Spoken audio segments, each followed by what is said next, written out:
Welcome all my viewers once again today on this program on Beyond Sugar. As you are aware, Beyond Sugar is created for all of you in collaboration with RSSDI, which is the apex body of diabetologists in India, and Indian Society of Nephrology. Uh, Not only we keep on posting a lot of information for you, but we also invite for you leading doctors from across the country. Very happy I'm here today to introduce and welcome Dr. Manish Kushe from the city of Goa. So welcome to the program. Thank you. Today we'll having this conversation with Dr. Manish, and we'll talk about that. What are the general myths which are related to insulin therapy, and we all know that insulin therapy is one of the important pillars in managing diabetes. But many a times we keep on getting questions from you, different questions, and you want to know whether this is correct or not. We will use his expertise today to understand that. But before I start taking your questions, let me give a quick introduction of Dr. Kushe to all of you. He's one of the leading and known endocrinologists in the western part of our country, right? Currently practicing in Goa. After doing his initial studies in medicine, he did fellowships and trainings from institutions of international repute as well, and has many fellowships and trainings with him. He's also having a lot of publications and awards to his credit, and overall close to 2 decades of experience of working in different medical specialties in India and UK. So, being a diabetologist and endocrinologist, sir, I'm sure that you would be coming across this situation and question almost on a daily basis. So, let me, invite you straight away for your opening comments, and then we will take in the questions from audience. Okay. Yeah. Thank you very much. Thanks for that kind introduction. I think most of the questions about the insulin are because insulin is available in the injections. So whenever we talk about the injections, there is obvious fear. And I don't blame the patients for that because injection means painful, isn't it? That's what we have been told, or that's what we have seen. And we relate that injections to something what you see in the news article, or what you see on the TV, soap operas, and etc.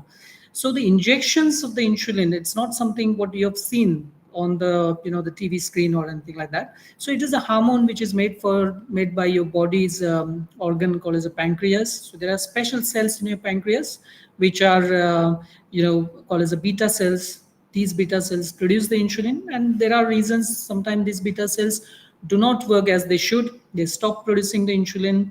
When they stop producing the insulin altogether, then we call as a type 1 diabetes. That is an insulin deficiency. So those patients need the insulin all the time. They should not stop the insulin, and there is no alternative to the insulin in those patients. That's very important to understand.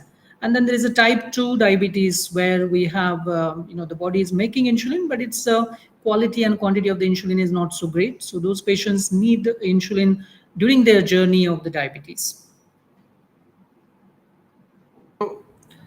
So I think we clearly understand now from him that insulin is something which is produced by the body itself. So it's a pretty natural hormone. However, there may be deficiencies of insulin complete or maybe in parts, and because of which you may need it and you may have diabetes. But when someone picks up diabetes and the blood sugars are high, and as you go to the doctors, most of the times tablets are prescribed, and then to some patients insulins are also prescribed. So if you can help us understand which are the kind of patients where you encourage them or you prescribe them to take insulins. Okay, so that's a very good question, and that's important to understand for every individuals, because it will help and it will save somebody's life as well. So imagine if your sugar levels is rising, the body will try to get rid of that rising blood sugars. The only way body can get rid of these sugars by throwing into the urine. Now the sugar cannot go out alone. It will attract the water, and those patients will notice that they are peeing a lot. They are going to the toilet more often at night time. They are having infections in the water, in the private parts, and then they are losing the weight because the sugar is a calorie. So because they are sort of throwing all the glucose in the urine, they will lose a lot of weight. And most of the time, this weight loss is not intentional weight loss. So this is very important to understand. As a doctor, I always ask them, you are losing weight, but is that something you are trying to lose, or is this something happening more than expected? Because that's the important questions to understand. So if you are losing weight and your sugar is rising, then we need to understand that this weight loss is probably because of the deficiency of the insulin. So then we need to classify this patient. We need to identify whether the patient has got a type 1 diabetes, where there is an absolute insulin deficiency, and then type 2 diabetes, as I said earlier. And depends on that, we will decide whether the, how much insulin they need, and when to give it, and so far the rest of the discussion will follow after that. Okay, so it's a since you mentioned that diabetes is a progressive disease, and as it it keeps on moving ahead, so then patient may require insulin. So that also leads to some other questions in the patient's mind, and he feels that now my doctor is asking me to be on insulin, so that means now this is a sort of a very last stage of my diabetes, and there's a inherent fear related to that. And then he will request his doctor that can we wait for more time, can you give me something else? So do you encounter such situations, and what's your advice in to such patients?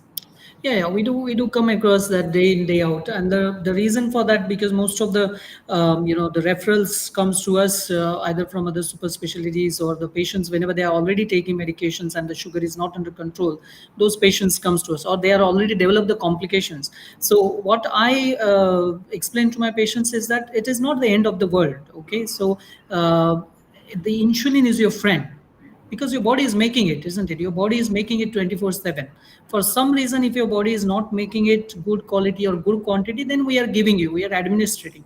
Now those questions won't be there in future. If we manage to get the insulin in a tablet form, nobody is going to ask these questions. It's coming because of the fear of the injections, and which is very obvious. So insulin, it's not a punishment. I always tell them that if you have a type 2 diabetes for many years, it is but obvious that your body will run out of the insulin. So it is not a punishment which we are giving you because you have not behaved, or this is what has happened in the past. It's not. It is for you to get better, because if we don't treat it early and if we don't act now, it will have implications on your heart and kidneys and other organ, which nobody wants to have. So it's not a punishment. So your doctor is not angry with you that he has prescribed you injections. So don't worry about that. However, he also mentions that this is not a last stage. So are there any situations where start insulin to someone, and then once the patient is controlled, so you withdraw it? So because generally it is felt that once on insulin, always on insulin, and then that makes the patients a little worrisome. So are there any different facts related to this? Of course, of course. I mean, see, we have a young female, for example, somebody is trying to conceive and has a diabetes, struggling to get the good sugar control. Because the young female, if she has got a suboptimal or poor control of the sugar, then obviously that increases chances of miscarriage, that increases chances of pregnancy complications and so on.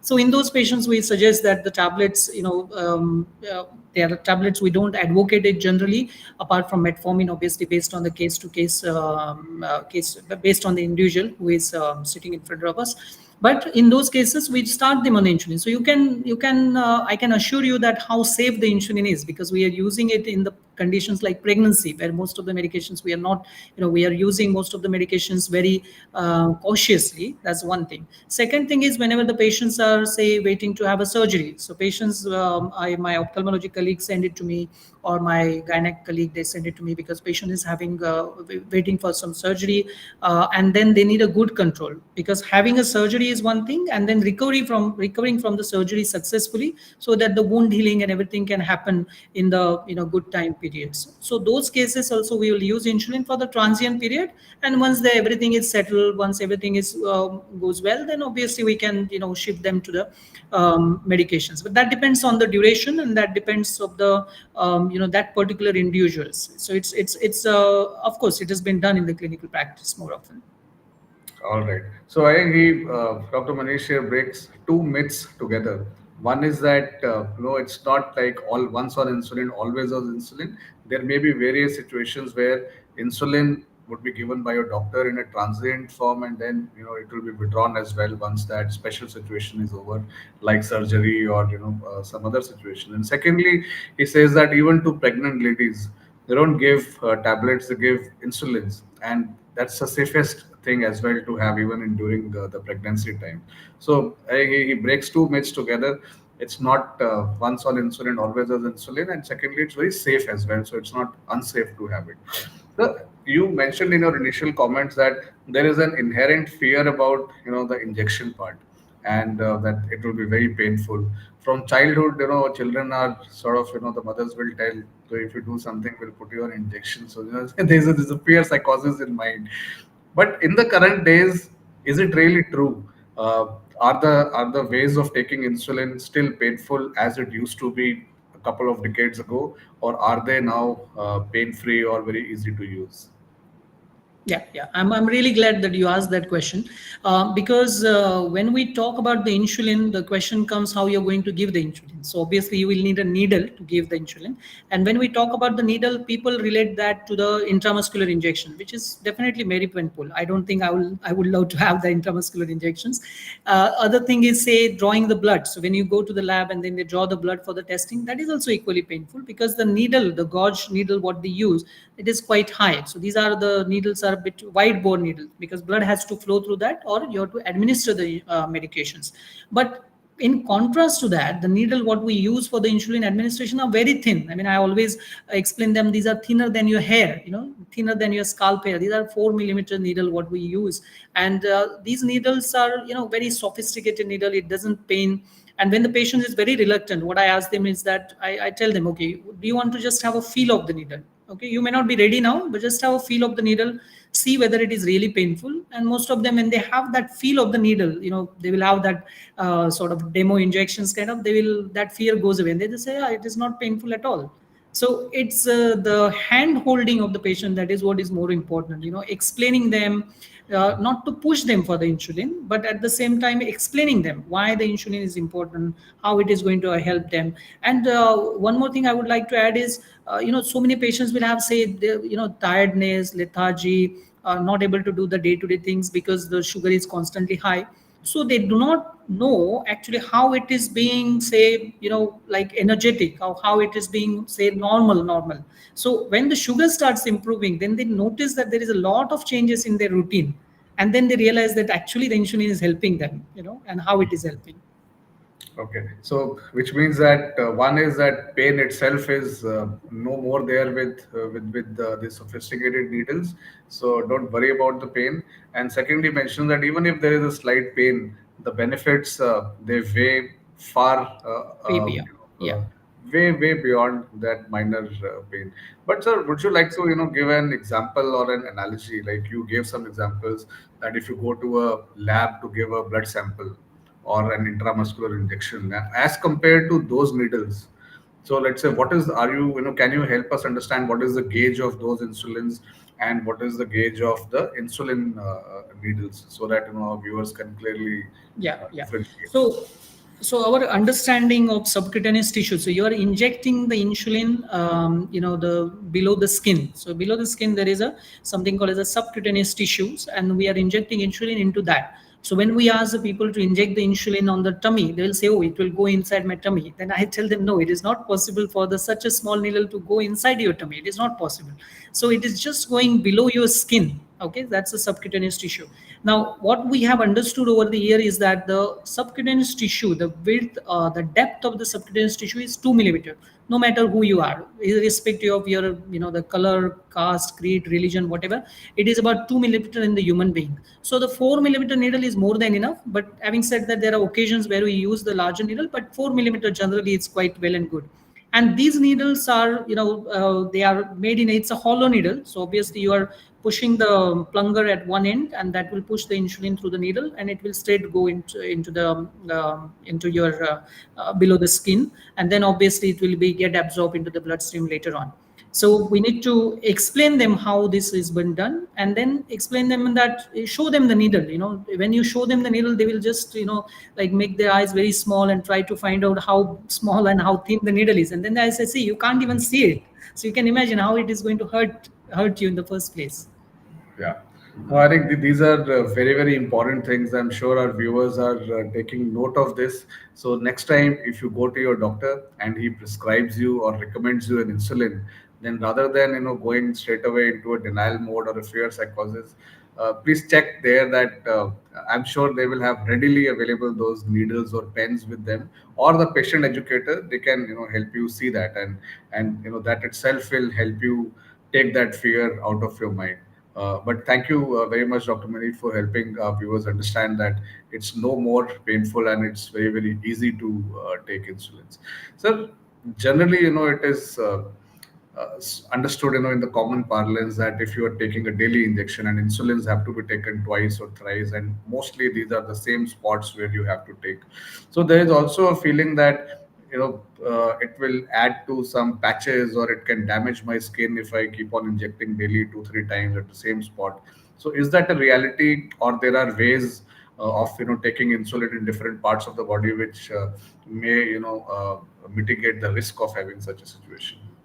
Yeah, yeah. So the important thing is to understand. I mean, I give them example of the car.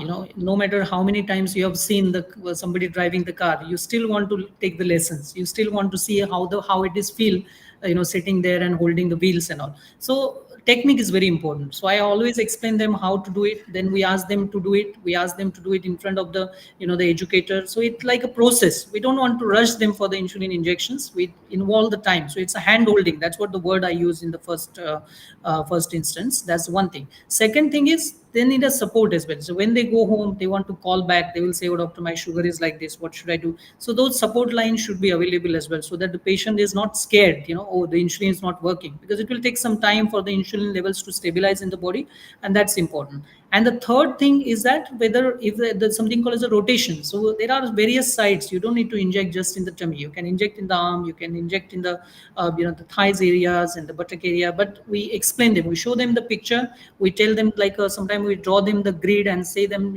how you can follow. Just go in a rotation, and how to inject, how to wait inside. So all these are process which when they will be explained. And then I asked them to repeat everything. I said, okay, now imagine I am your patient, you are my doctor. Tell me how you're going to do it, how you're going to explain. And when they explain it, then I am assured that I get reassurance that this person is going to do it, in a best possible way. All right. So a simple training session from your doctor or your patient counselor can take care of these things. And whenever any patient is initiated on insulin, I'm sure the doctors or the patient counselors, they help a patient understand that how to take it and rotate the sites as well. So there is also a general feeling that these days the newer insulins which are available, they are very costly, and somehow it is becoming unaffordable to patients, and then it has to be taken lifelong. So what's the reality behind that? Is it really very costly, or there are different types of insulins which may cost differently? What can we learn from you on this? Yeah, yeah. So traditionally, we used to use the insulin, from the animal sources like a pig and cattle and so on.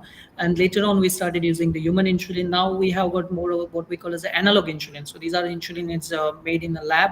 What it means is that we are trying to mimic the insulin molecule the same like what your body is making. So somebody who doesn't have a diabetes, how the insulin works, we are trying to mimic exactly the same. And then we are expecting that the insulin works in an effective way, and then we can the tailored dose accordingly as well. So the most of the cost of the insulin is because of the maintaining of the cold chain, because you have to maintain the insulin at the certain temperature, and right, that is from the manufacturing till the insulin get delivered to the patient's house or patient's fridge.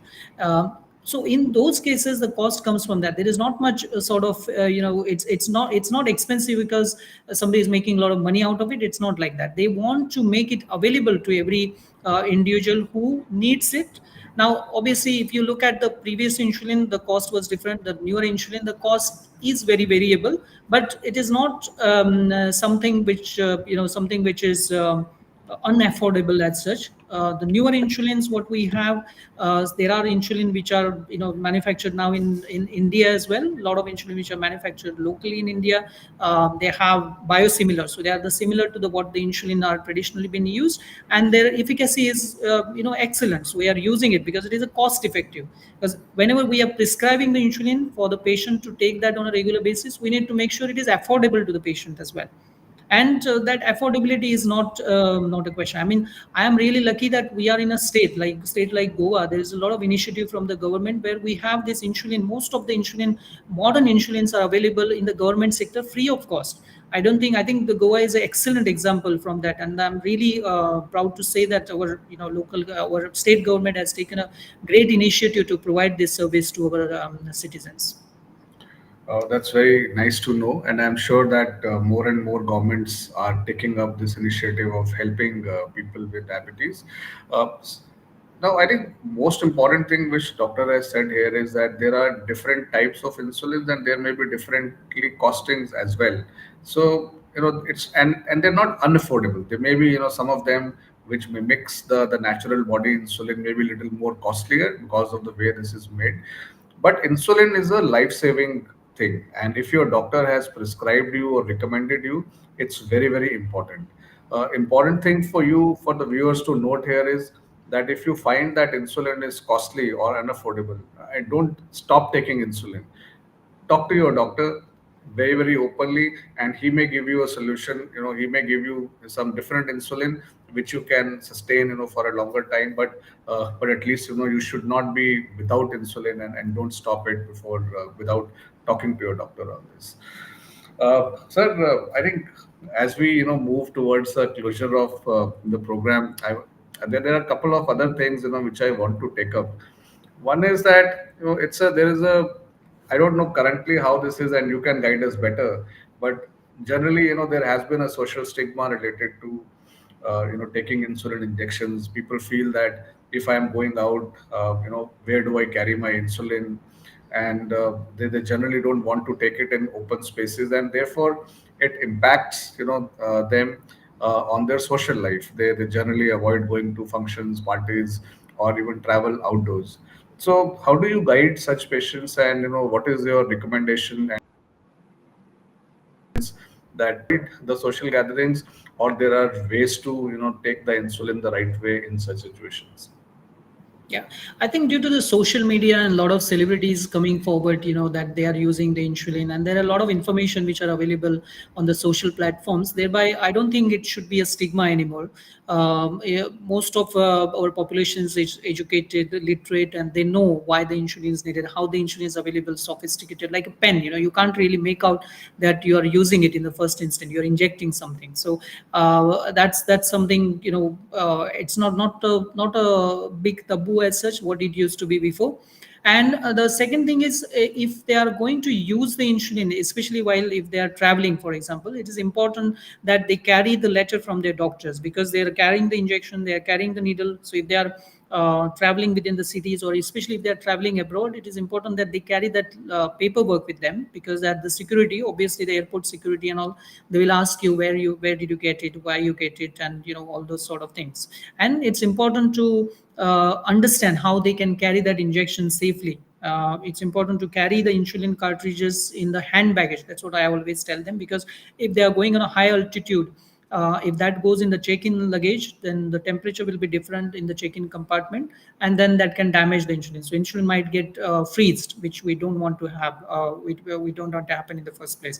And in those situations, they will take the insulin in their hand luggage. They will carry the needle. They will carry the prescription. So make sure you get all the documentations. And then there are a lot of traveling pouches. Recently, we have developed one traveling pouch for our patients, which we are trying to distribute free of cost. We managed to get a help of one of the insulin making company from India, and they have wholeheartedly supported us so that we can reach to the maximum number of the patient. And these patients have benefited from carrying this insulin. There is no fear that insulin will get damaged when they are traveling, or when they are going to the different part of the country where the temperature is very hot.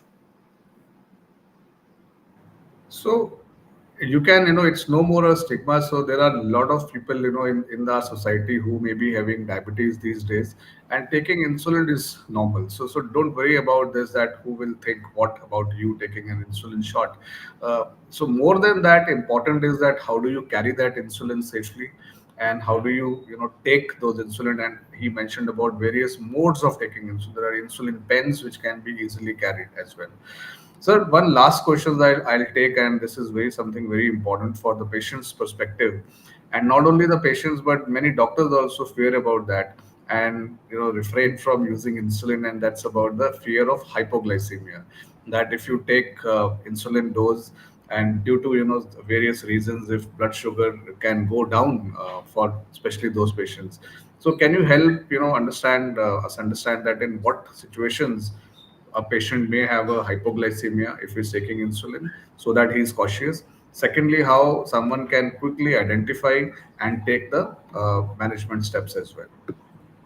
Okay, yeah. So that's a very important and very good question. Now, we need to understand that not all the insulin will cause the hypoglycemia. So there are insulin which stays in the body somewhere like 18 hours, 24 hours, even more than that, 36 hours as well, the modern insulin. So obviously these are called as a basal insulin. We are trying to mimic how your body normally makes the insulin. In those situations, the chances of hypoglycemia are very less. I would say like very rarely we will encounter hypoglycemia in those patients. Certain situations, if the patient has got say kidney problem, or if the patient is elderly, in those situations we'll obviously explain them how to identify the low sugars, what can cause low sugars, when can the low sugar can happen, so based on the insulin action. Second thing is there is a mealtime insulin which we use where the patient has to inject prior to the meal, which lasts in the body from 4 hours, 6 hours, 8 hours. And in those situations, if the patient didn't have adequate amount of the insulin, or if they have same amount of insulin but less food, then that can cause low sugars as well. So again, the education is very important. And what I explain them is remember number 15. So if your blood sugar goes down, which you can identify yourself either like you get some butterfly in the stomach or like very hungry feeling in the stomach, and then you might start with like shaking, sweating, or bit of confused or muddled feeling. Those situations, ask for help, check your sugars. So if your sugar is less than 70 milligrams per deciliter, that is a low sugars, that is what we call as a hypoglycemia in medical language. And you have to take a 15 grams of the carbohydrate, the fast acting carbohydrate. So this is not a biscuit or fruits or anything. So you can go for a juice or the soft drink 200 ml, or you can go for 2 tablespoons of the sugar in the water and eat it.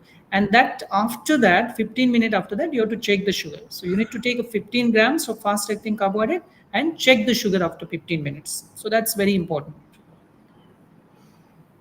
Okay, so there may be some chances that patients may face a hypoglycemia, low blood sugar with insulins. Although Dr. Manish helped us understand that most of the newer insulins, they very closely mimic the natural insulin, and the chances are low. But still, there are chances, and therefore it is important that you identify those symptoms very very quickly, the way he mentioned to you, and then immediately follow that rule of 15, and have something, so that your blood sugars don't go below that alert mark, or that hypoglycemic mark. So so I think this is something, a very very good pieces of information Dr. Kushe has given to us, and I'm sure that this is going to help our viewers in a big way. If you had these questions in mind, or these myths, probably all the answers which he gave are actually the facts to the myths which we were talking about, and this should build the confidence of patients to adopt the recommendation or an insulin prescription from their doctors. Sir, but before I conclude this program, I must thank you for taking your time out and talking so much in detail about this important pillar of diabetes management, which is insulin therapy. Still, if you want to summarize today's talk, or if there are anything important which we have missed out and you still want to emphasize, I give the stage back to you for your concluding remarks. Okay, yeah. I just want to give a one message is that don't take the insulin as a punishment. That is very important. And we are, suggesting the insulin because it is in your best interest. Every doctor want to help you. Every doctor want you to have a healthy life, and we are doing this for the betterment of your life and your family and so on. So if you are have got a scared, if you are scared of the insulin, if you have got some questions, please do discuss that with your doctor. Discuss openly, express your concerns, because the if you discuss and if you understand, I'm sure all the fear will go away, and then it will help you for the better blood sugar control. Fantastic. So, on this positive note, we come to the conclusion of today's program. If you have anyone in your friend circle or in the family who is having diabetes or who is on insulins, then simply you can share the link of this program with them, the discussion today, which has happened today with Dr. Manish, I think this can be very, very useful for them to build the confidence of those people as well. So, in case you want to hear it back, and there's so many things which he mentioned about, don't worry, you can simply go back, rewind this program, and see it. It's going to stay here. Thank you very much, Dr. Kushe, for joining us today. I thank all my viewers as well who has joined us live or who would be watching this program later on. And take care of yourself. And as Doctor said, it's not a punishment. Don't be scared. Have a discussion with your doctor. It's not painful. It's going to help you manage your diabetes in a far better way than you are right now. Thank you so very Thank you. much, and good night, everyone. Thank you very much.